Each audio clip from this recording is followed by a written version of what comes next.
Hi, my name is Anthony. My dad was rich, but he didn't buy me anything on Christmas or my birthday. I didn't say no buy, but I didn't really care because I didn't even understand Santa. When I turned 16, he told me to get a job. My first response was, "Are you actually crazy?" And he responded with, "It pays $55 per hour." Before I said yes, I had to ask what the job was. So I asked, "It's a mental hospital." Let me tell you, I was intrigued. I said, "Okay, I'll try." My dad said, "You start tomorrow at 6 a.m. I was a little pretty disappointed because I started at 6 o'clock, but my bank account looks worse than my butt, so I said, "Okay."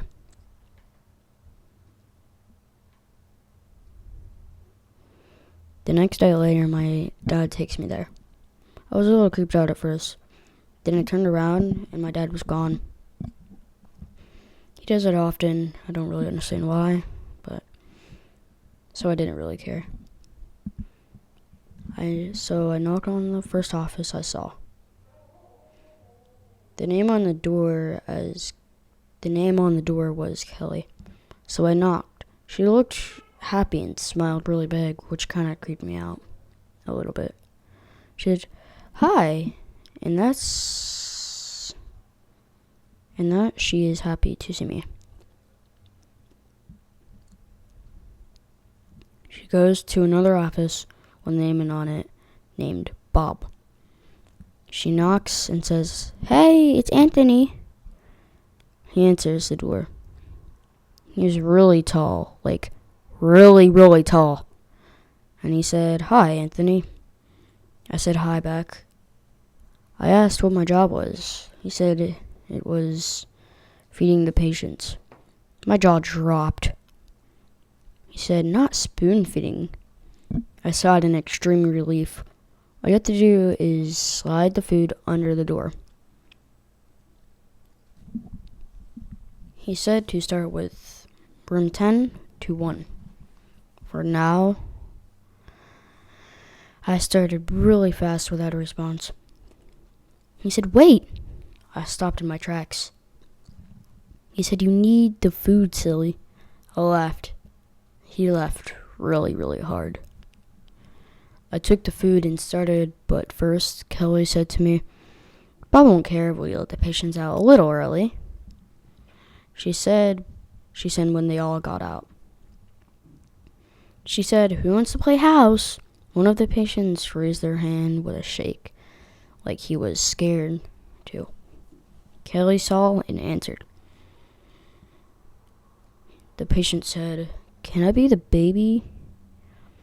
Kelly said, "Of course you can. You already have your diaper on." I was a little confused, and then I smelled something so bad, I held my stomach and gagged like I was about to throw up. The patient started crying. Kelly said to me, "Look what you made him cry. You can't treat the patients like that."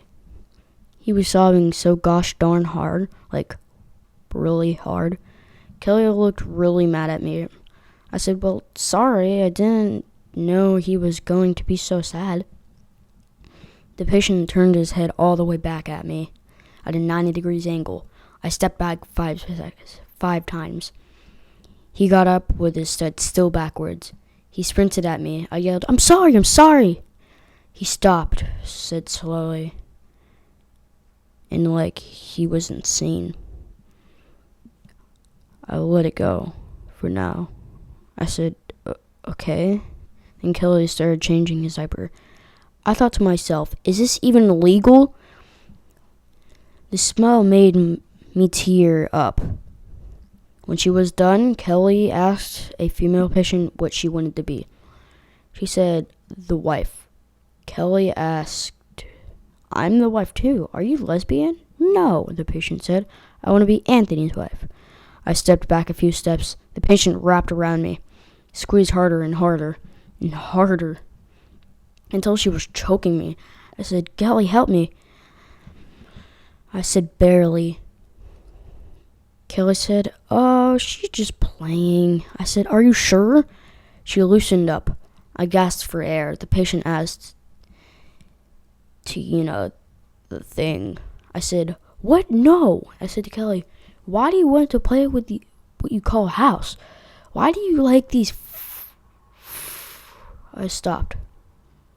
I said, Kelly, where's the bathroom? I didn't really need to go. I just needed to think about what I was doing here.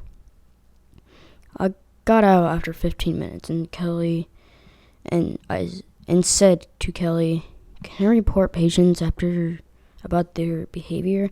Kelly said, yes, but don't. The patient will go psycho.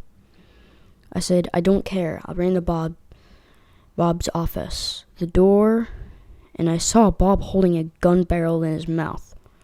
He got up and yelled, don't come in my office when it's my private time.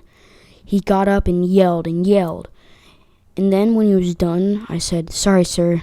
Next thing I know, Kelly was running towards me with a knife. I got to the exit way faster than her, but the door was like 50 pounds. It took me a moment, but I would have gotten killed, so I ran to a empty room, and then she laughed like she was a crazy one. I looked behind me and saw the real Bob. He scared the out of me. He said, welcome. I sat there for like 11 hours waiting for my death. But I remembered my dad. He would be scared as heck if I were gone for this long. 3 minutes later, I saw him slowly open the doors. The fake Bob still had the gun. He shot my only parent. Left. No grandma, no grandfather, no nothing. Sooner or later, the police showed up because someone in the building called the police. I didn't know who. The police blowtorched the door.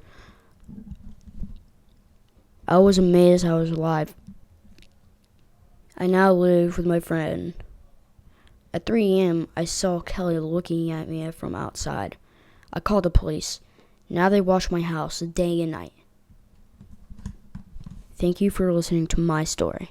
And don't work at a mental hospital, please. Have a nice day.